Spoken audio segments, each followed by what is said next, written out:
আসসালামু আলাইকুম আমার ভাই বন্ধুরা শুধু দর্শক মণ্ডলী সবাইকে বলছি, দূরের এবং কাছের সবাই কেমন আছেন? আশা করি সবাই খুব খুব ভালো আছেন। শুকর আলহামদুলিল্লাহ, আমিও বেশ বেশ ভালো আছি। কারণ আমার প্রতিটি দিন ঈদের দিন আমি ওইভাবে করে আনন্দ করে চলি। আমি জানি আপনারাও সেরকম আনন্দ করেই চলেন, কারণ মানুষ তো আর বেশি দিন বেঁচে থাকে না। তাই আজকের দিনটি ঈদের দিন মনে করে আনন্দে থাকুন। আজকে আমি আপনাদের হুমায়ুন আহমেদের একটি সায়েন্স ফিকশনের একটা গল্প শোনাবো। তো আমার কাছে মনে হয় গল্পটা আপনাদের ভালো লাগবে। প্রথম থেকে শেষ পর্যন্ত গল্পটা দেখেন। আর যারা চ্যানেলটাকে সাবস্ক্রাইব করেছেন তাদের ধন্যবাদ। যারা চ্যানেলটা সাবস্ক্রাইব করেননি তাদের কাছে বিনীতভাবে বলছি, আপনারা আমার চ্যানেলটা সাবস্ক্রাইব করুন, লাইক দিন, কমেন্টস করুন। খুব খুশি হব, আপনাদের প্রতি কৃতজ্ঞ থাকবো। তো গল্পটার নাম হচ্ছে যন্ত্র। তিনি নরম গলায় বললেন, ভাই এর কোনো সাইড এফেক্ট নেই তো? সেলসম্যান জবাব দিল না, বিরক্ত চোখে তাকালো। তিনি আবার বললেন, ভাই এই যন্ত্রটার কোনো সাইড এফেক্ট আছে? নেই তো। সেলসম্যানের বিরক্তির চোখ সারা মুখে ছড়িয়ে পড়ল। ভ্রু কুচকে নিচের ঠোঁট টান টান হয়ে গেল। সে শুকনো গলায় বলল, সাইড এফেক্ট বলতে আপনি কি বোঝাচ্ছেন? মানে নেশা ধরে যায় কি না? শুনেছি একবার ব্যবহার করা শুরু করলে নাকি নেশা ধরে যায়, রাত দিন যন্ত্র লাগিয়ে বসে থাকতে হয়। আপনার যদি সন্দেহ থাকে তাহলে কিনবেন না। আপনাকে কিনতে হবে এমন তো কোনো কথা নেই। তিনি দীর্ঘ নিঃশ্বাস ফেললেন। এতগুলো টাকা দিয়ে যন্ত্রটা কিনবেন, অথচ লোকটা তার প্রশ্নের জবাব পর্যন্ত দিতে চাচ্ছে না। এমনভাবে তার দিকে তাকাচ্ছে যেন তিনি, আপনি কি যন্ত্রটা কিনবেন না দাঁড়িয়ে থাকবেন? তিনি পকেট থেকে চেক বই বের করলেন, খসখস করে টাকার অঙ্ক বসালেন। হাতের লেখাটা ভালো না, কারণ এত বড় অঙ্কের একটা চেক তিনি এর আগে কখনো কাটেননি। মাত্র 800 গ্রাম ওজনের কালো চৌকোনা একটা বক্স, অথচ কি অসম্ভব দাম! টাকার অঙ্ক লিখতে গিয়ে হাত কেঁপে যাচ্ছে। সেলসম্যান জানতে চাইল, আপনার কি কোনো ক্রেডিট কার্ড আছে? সে বলল, জি না। আপনাকে তাহলে কিছুক্ষণ অপেক্ষা করতে হবে। আমরা আপনার ব্যাংক অ্যাকাউন্ট চেক করব। কম্পিউটারটা ট্রাবল দিচ্ছে, একটু সময় লাগবে। আপনি ইচ্ছে করলে পাশের রুমে বসতে পারেন, আমি বরং এখানেই দাঁড়িয়ে থাকি। অবশ্য আপনার যদি কোনো অসুবিধা না হয়। সেলসম্যান জবাব দিল না। তার কাছে মনে হলো সেলসম্যানের মুখের বিরক্তি ভাব কিছুটা কমেছে। কমাই উচিত, তিনি তো শেষ পর্যন্ত যন্ত্রটা কিনেছেন, তাই তো? তার 50 বছরের জীবনের সঞ্চিত অর্থের সবটাই চলে গেছে। এরপরেও কি লোকটা তার সঙ্গে সহজভাবে দু একটা কথা বলবে না? তিনি বেশ কিছুক্ষণ ইতস্তত করে শেষ পর্যন্ত আবার বললেন, ভাই এর কোনো সাইড এফেক্ট নেই তো? এবার জবাব পাওয়া গেল। সেলসম্যান রোবটের মতো ধাতব গলায় বলল, না, নেই। নেশা হয় না। নেশা হয় না? না, হয় না। তবে আপনি ইচ্ছে করে যদি নেশা ধরান তাহলে তো করার কিছু নেই।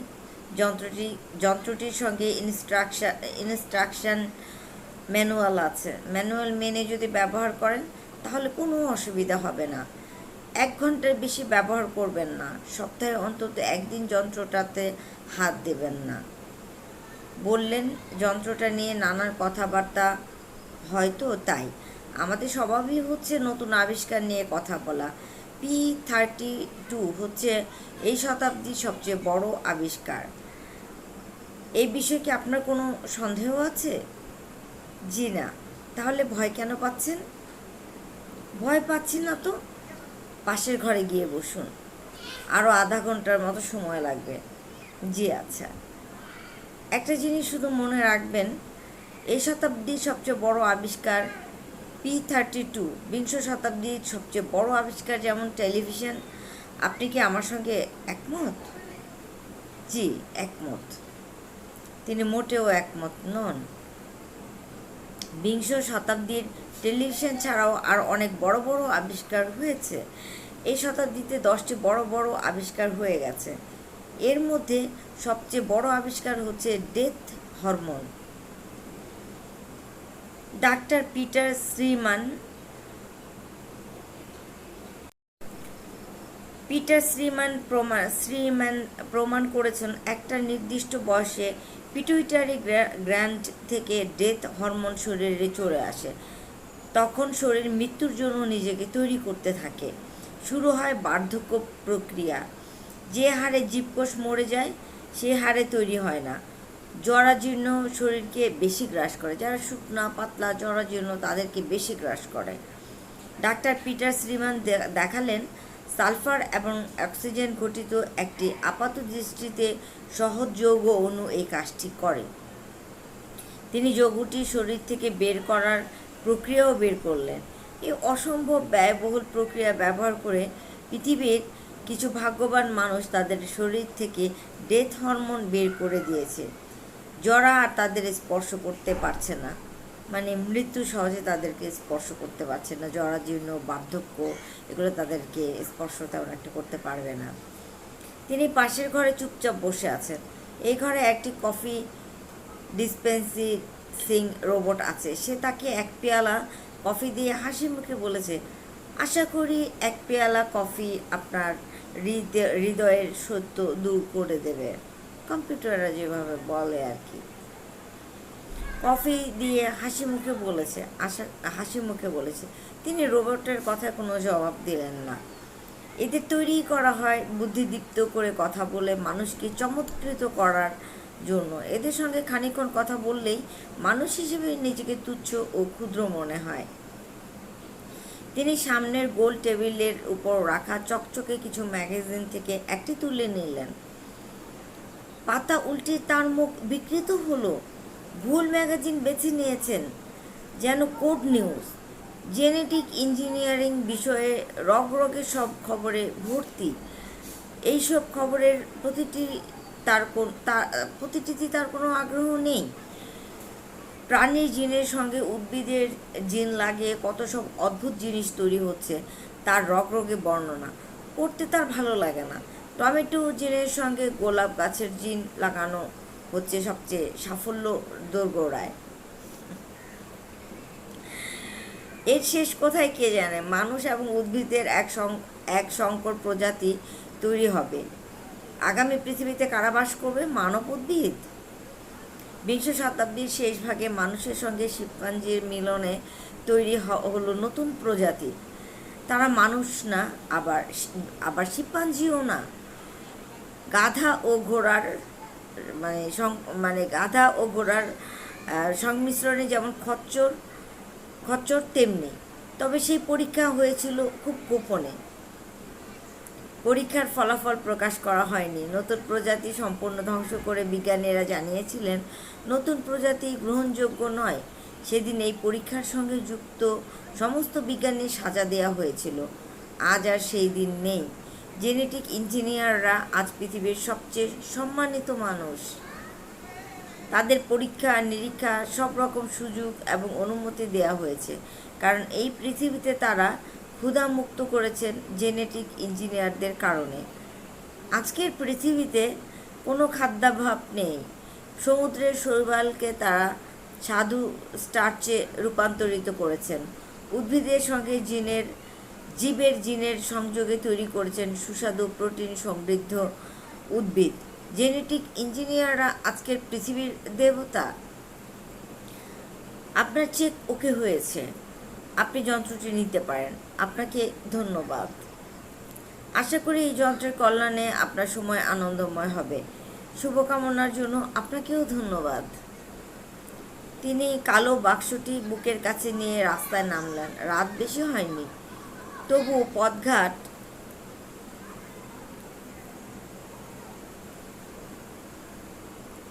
কেমন একটু নির্জন লাগছে। হাঁটতে ভালো লাগলো। তিনি হলুদ বাক্সগুলো প্রায় ফাঁকা যাচ্ছে, মানে টাউন সার্ভিসের যে হলুদ বাসগুলো সেগুলো প্রায় ফাঁকা যাচ্ছে। তার যে কোনো একটিতে উঠে গেলেই হয়। উঠতে ইচ্ছে করছে না, হাঁটতে ভালো লাগছে। আবহাওয়া চমৎকার, তবে একটু শীত ভাব আছে। বেশ কিছু সময় হাঁটার পর তিনি একটা ফাঁকা বাসে উঠে পড়লেন। বাসের ড্রাইভার মুখ ঘুরিয়ে বলল, আপনার নৈশভ্রমণ আনন্দময় হোক। তিনি দীর্ঘ নিঃশ্বাস ফেললেন। Robot driver? পৃথিবী রোবটে ভর্তি হয়েছে? বেশ কিছু সময় মানে বাসের ড্রাইভার মুখ ঘুরে বলল, আপনার নৈশ ভ্রমণ আনন্দময় হোক। তিনি দীর্ঘ নিঃশ্বাস ফেললেন। Robot driver? পৃথিবীর রোবটে ভর্তি হয়ে যাচ্ছে। এইসব রোবট চমৎকার কথা বলে, এদের প্রোগ্রামিং অসাধারণ। রোবট ড্রাইভার বলল, আপনি কত দূর যাবেন? তিনি শুকনো গলায় বলল, কাছেই। আপনি মনে হচ্ছে আমার সঙ্গে কথা বলতে আগ্রহী নন। না। কেন বলুন তো? তিনি চুপ করে রইলেন। কথা বলতে ইচ্ছে করছে না। এইসব রোবটের সঙ্গে কথা বলা মানেই হচ্ছে নিজেকে ছোট করা। রোবট গাড়ির গতি বাড়তে বাড়তে বলল, আমি রোবট বলেই কি আপনি কথা বলতে চাচ্ছেন না? জানি না। আমি লক্ষ্য করেছি বেশিরভাগ মানুষ রোবটদের সঙ্গে কথা বলতে চায় না। সারাক্ষণ গম্ভীর হয়ে থাকে, সারাক্ষণ বিষণ্ণ হয়ে থাকে, যেন তার সমস্যার অন্ত নেই। আমি কি ঠিক বলেছি? হ্যাঁ। আপনার কি নিয়ে এত চিন্তা করেন? তিনি জবাব দিলেন না। জানালা দিয়ে বাইরের দৃশ্য দেখতে লাগলেন। গাড়ি রেসিডেন্সিয়াল এলাকায় ঢুকেছে। রাস্তার দুপাশে আকাশ ছোঁয়া বাড়ি। কত লক্ষ মানুষই না এসব বাড়িতে বাস করে। তবু কেন জানি বাড়িগুলোকে প্রাণহীন মনে হয়। রোবট ড্রাইভার গাড়ির বেগ অনেকখানি কমিয়ে এনেছে। রেসিডেন্সিয়াল এলাকায় গাড়ির গতি অনেক কম। রোবট ড্রাইভার ফাঁকা রাস্তা ইচ্ছে করলেই ঝড়ের গতিতে চালানো যায়। রোবট ড্রাইভার কখনো তা করবে না। লাল বাতিতে গাড়ি থামালো। রোবট বলল, এই শতকে আপনারা মানুষেরা এত অসুখী হয়ে গেলেন কিভাবে? জানি না। আপনাদের তো অসুখী হবার কোনো কারণ নেই। মানুষ ক্ষুধা জয় করেছে, রোগ ব্যাধি জয় করেছে, অমরত্ব তার হাতের মুঠোয়। তবু এত দুঃখ কেন? তিনি বললেন, সামনের ব্লকে আমি নামব। অবশ্যই। আপনি কিন্তু আমার প্রশ্নের জবাব দেননি। আপনারা মানুষেরা এই শতকে সবই পেয়েছেন। হাইড্রোজেন ফুয়েল আসার শক্তির সমস্যা মিটেছে, বাসস্থানের সমস্যা মিটেছে। আপনাদের নিশ্চয়ই নিজস্ব একটি অ্যাপার্টমেন্ট আছে, আছে না? হুম। আপনি নিশ্চয়ই একা থাকেন না, আপনার স্ত্রী আছে। তারপর আরও P-32 কিনে এনেছেন। অনেক টাকা গেল, তাই না? আপনি কি হুঁ ছাড়া আর কিছুই বলবেন না? আমি এখানে নামবো। স্টপেজের মাঝখানে গাড়ি থামানোর নিয়ম নেই। রোবট ড্রাইভার নিয়ম ভঙ্গ করে গাড়ি থামালো। জানালা দিয়ে মুখ বের করে উঁচু গলায় বলল, আপনার P-32 আনন্দময় হোক। তিনি রোবটের মতো গলায় বললেন, ধন্যবাদ। তার স্ত্রী হাসপাতালে কাজ করেন। আজ তার নাইট ডিউটি, কাজেই তিনি অ্যাপার্টমেন্টে নেই। টেলিফোনের কাছে ছোট চিরকুট লিখে রেখে গেছেন, খাবার তৈরি করা আছে, খেয়ে নিও। তিনি খেয়ে নিলেন। অত্যন্ত সুস্বাদু খাবার, খাবারের সঙ্গে চমৎকার পানীয়। এই পানীয়টি এই শতকের মাঝামাঝি তৈরি করা হয়েছে। ঝাঁঝালো টক ধরনের একটা স্বাদ। কিছুক্ষণের জন্য সমস্ত ইন্দ্রিয় অবশ করে দেয়। বড় ভালো লাগে। গ্লাসে চুমুক দিতে দিতে তিনি ঘরের চারদিকে তাকালেন। আনন্দের কত উপকরণ চারিদিকে ছড়িয়ে। ত্রিমাত্রিক ছবি দেখার জন্য একটি হলোরামা, যা চালু করা মাত্র অনুষ্ঠানের পাত্রপাত্রীরা মনে হয় সশরীরে ঘরের ঠিক মাঝখানে চলে এসেছে। যেন হাত বাড়ালে তাদের ছোঁয়া যাবে। মস্তিষ্কের আনন্দকেও উত্তেজিত করবার মতো আছে নানান ব্যবস্থা। সুমধুর সঙ্গীত আনন্দ থেকে শুরু করে নারী সঙ্গের আনন্দের মতো তীব্র আনন্দ মস্তিষ্ক উত্তেজিত করেই পাওয়া যাচ্ছে। বিজ্ঞানীরা মানুষে কোনো আনন্দ পায় না, জেনেছেন? তারা জানেন বাগানের একটি ফুল দেখার আনন্দের সঙ্গে পিঠ চুলকানোর আনন্দের বেশ মিল আছে।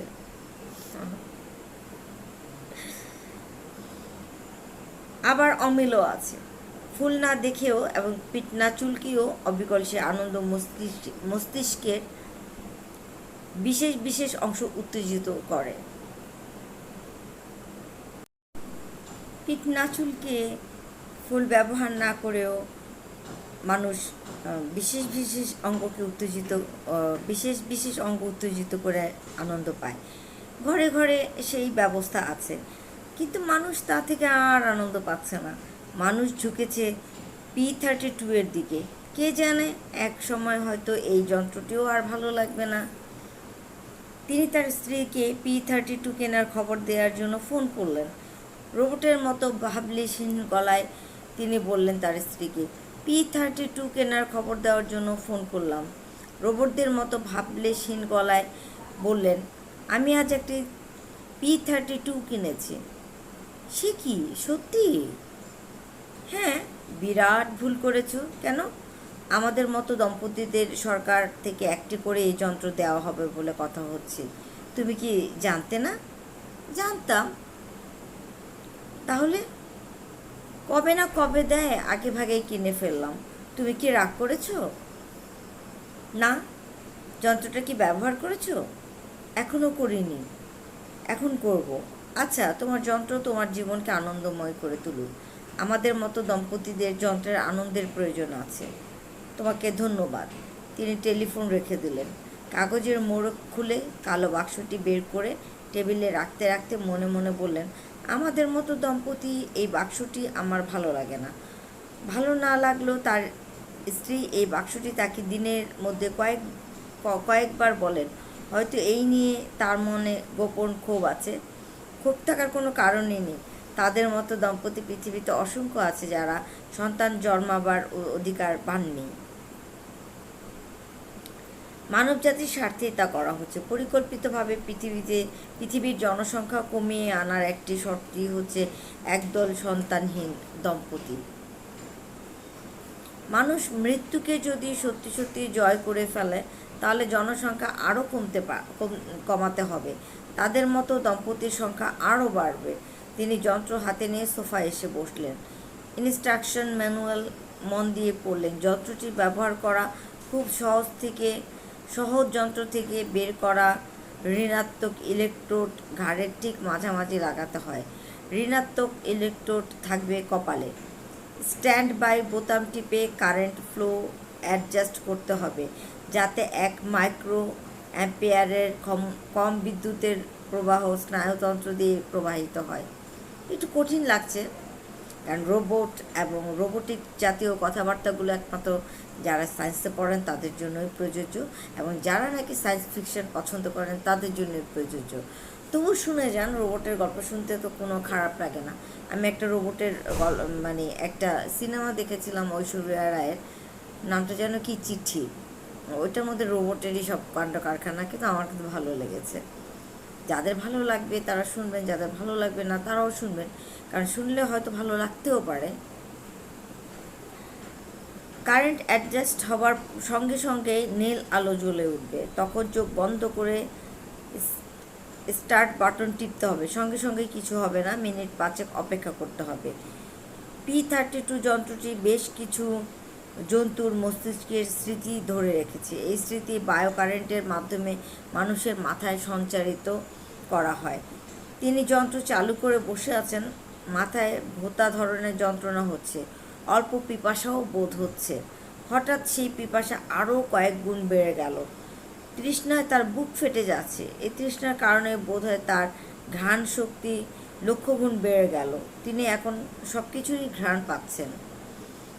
মাটির ঘ্রাণ, ফুলের ঘ্রাণ, গাছের শেকড়ের ঘ্রাণ, তার জগৎটি ঘ্রাণময় হয়ে গেল, এবং তিনি বুঝতে পারছেন তিনি শহরের 97 তলায় সাজানো গোছানো কোনো একটা অ্যাপার্টমেন্টে বাস করেন না। তিনি বাস করেন বনে, গহীন বনে।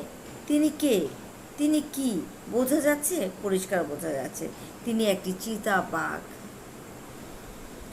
বাঘ নয়, বাঘিনী। তার 3টি শিশু শাবক আছে। গত 2 দিন এদের তিনি আগলে রেখেছেন। আজ প্রবল তৃষ্ণা অস্থির হয়ে আছেন। এদের ছেড়ে পানির সন্ধানে বের হয়েছেন। পানি কোথায় আছে তা তিনি পানির গন্ধ শুকে শুকেই বুঝতে পারছেন। সে গন্ধ মাটির গন্ধের মতোই তীব্র। পানি আছে।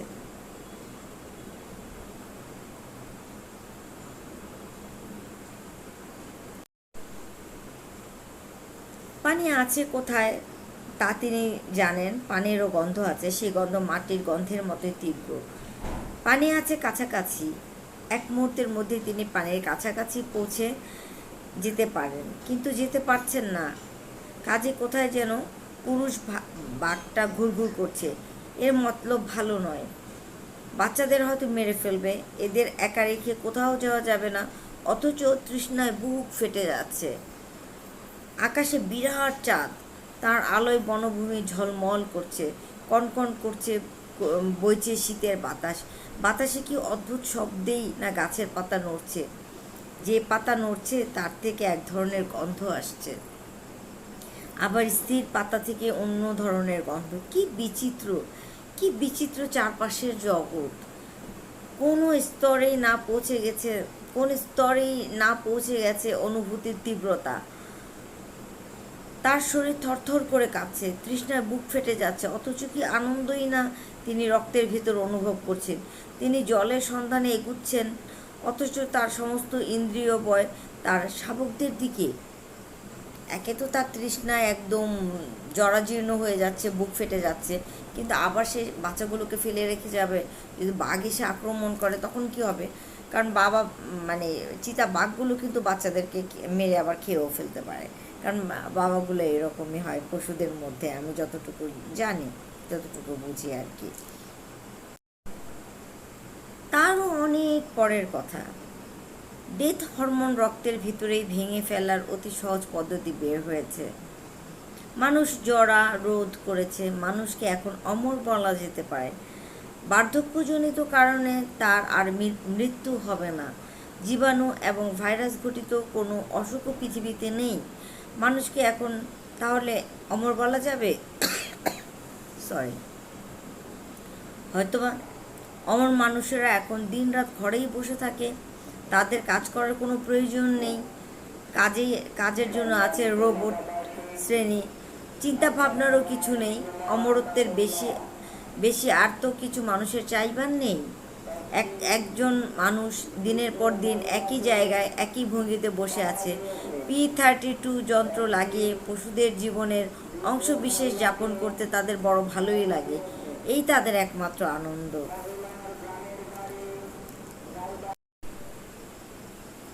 দর্শক, আজকে আপনাদের জন্য একটা মানে সায়েন্স ফিকশন একটা গল্প নিয়ে আসলাম। সায়েন্স ফিকশন পড়তে আমারও একটু অসুবিধা হয়, কারণ আমিও যন্ত্র সম্বন্ধে তেমন কিছু জানি না। তবে মাঝে মাঝে একটু নতুনত্ব, একটু বৈচিত্র্য প্রয়োজন হয়। ডেলি ডেলি একই রকমভাবে হয়তো বোরিং লাগে, তাই একটু বিচিত্রভাবে নিয়ে আসলাম, যন্ত্র নিয়ে কিছু কথা বললাম। কারো বুঝতে অসুবিধা হলে জানাবেন, আর আর বুঝতে চেষ্টা করবেন, কারণ আসলে এখন আর অজ্ঞ থাকার কোনো বিজ্ঞ বিজ্ঞ লোকে ভরে গেছে পুরো পৃথিবী, এখন আর অজ্ঞতার কোনো মূল্য নেই। তাই বিজ্ঞ হওয়ার চেষ্টা করেন, জ্ঞান অর্জন করার চেষ্টা করেন, না বুঝলেও বোঝার চেষ্টা করেন। কেন বুঝবেন না? না বোঝার কি আছে? এখন দেখেন, এমনও মানুষ আছে যারা নাকি লেখাপড়া একেবারেই জানে না, আমার জানার মতো অনেক লোক আছে, কিন্তু বাংলায় টাইপিং করে এবং এত সুন্দর বাংলা লেখে, এত সুন্দর বাংলা লেখে যে বাংলাটা আমি নিজেও ভালো মতো লিখতে জানি না। সো কী বলা যায়, তারা আমার চেয়ে অভিজ্ঞ, কারণ তারা আমার চেয়ে অনেক বেশি ভালো সুন্দর বাংলা লিখতে পারে। আমারও এখনও মাঝে মাঝে আটকা পড়ে যায়, ভুল হয়ে যায় বাংলা লিখতে গিয়ে। আর বাংলিশটা আমি ভালো মতো পারি না, যে বাংলিশটা বাংলা ইংরেজি সংমিশ্রণে যে লেখাটা, ওটার অর্থটা আমার অনেক সময় বুঝতে অসুবিধা হয়। হয় আমি পুরো বাংলায় লিখবো, নয় আমি যতটুকু ইংরেজি জানি অতটুকু ইংরেজিতে লিখবো। কিন্তু ওই বাংলা আর ইংলিশের সংমিশ্রণে যেটা লেখা, সেটা আমার আসলে পড়তেও কষ্ট হয়, আবার আমার লিখতেও কষ্ট হয়। যেটা যেভাবে পারে, যার জীবন, যাপিত জীবন, যেভাবে জীবনকে এনজয় করতে পারো করে যাও, কোনো আপত্তি নেই। 68 বছর বয়সে যদি রোজিনা এত সুন্দর হয়ে, আমি আজকে একটা ফিচারে দেখলাম রোজিনাকে চেনাই যাচ্ছে না, তাকে মনে হচ্ছে একটা যুবতী মেয়ে। আজব, এত সুন্দরভাবে নিজেকে বদলেই ফেলেছে। অথচ তার চেয়ে কত ছোট অঞ্জু ঘোষ, সে কিনা একদম বুড়িয়ে গেছে, স্টেজে উঠতে নিয়ে পড়ে যায়, কথার মধ্যে কোনো রকম মানে মানে এই মাধুর্যতা নেই, গুছিয়ে কথা বলতে পারে না, মানে মনে হচ্ছে বেমিশাল, মাথার মধ্যে ব্রেনটা তার উল্টো পাল্টা হয়ে গেছে। অথচ রোজিনা কি সুন্দর করে এখনও কথা বলে,